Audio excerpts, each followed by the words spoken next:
হ্যাঁ বলছি, আমার না পেচ্ছাপ হয়ই না বললে চলে, ঠিক আছে? আপনার পা বা মুখ কি ফুলে যায়? যখন পেচ্ছাপ হয় না ফুলে যায়। আপনার ইউরিনে কি জ্বালা বোধ করতেন? যখন পেচ্ছাপ হয় না অনেকক্ষণ পরে পেচ্ছাপ করলে একটু জ্বালা হয়। তো আপনার যে এরকম ইউরিন বন্ধ হয়ে যায়, হাত পা ফুলে যায়, আপনি কোনো ডক্টরের অ্যাডভাইস করেননি? না না, আসলে কি বলুন তো, আমি 100% হ্যান্ডিক্যাপ, ঠিক আছে? সেক্ষেত্রে আমি কিছু করতে পারিনি। তো বাড়িতে কেউ না কেউ আছে যিনি আপনার টেক কেয়ার করে, কেয়ার গিভার আপনার? হ্যাঁ, আমার বাবার বয়স হয়ে গেছে, আমার বাবা ছাড়া কেউই নেই। আপনি একটা সিটি কেউবি করুন, করে রিপোর্টটা আমাকে পাঠান, সিটি কেউবি, কেমন?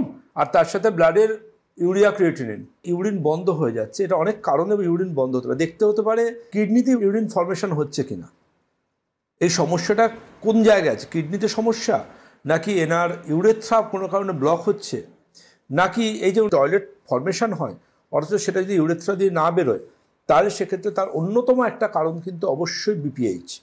তিনি টয়লেট পেন ভাবেন, টয়লেট জমছে, সেক্ষেত্রে কিন্তু এমনও হতে পারে যে প্রস্টেট এতটাই বেড়ে গিয়ে থাকতে পারে, সেক্ষেত্রে কিন্তু ক্যাথিটারাইজেশন করতে হবে। ক্যাথিটার করে টয়লেট করে, প্রস্টেট বেড়ে গিয়ে পুরোপুরি ইউরেথ্রাকে ব্লক করে দেয়, চেপে দেয়, তখন ইউরিন আর পাস করতে পারে না।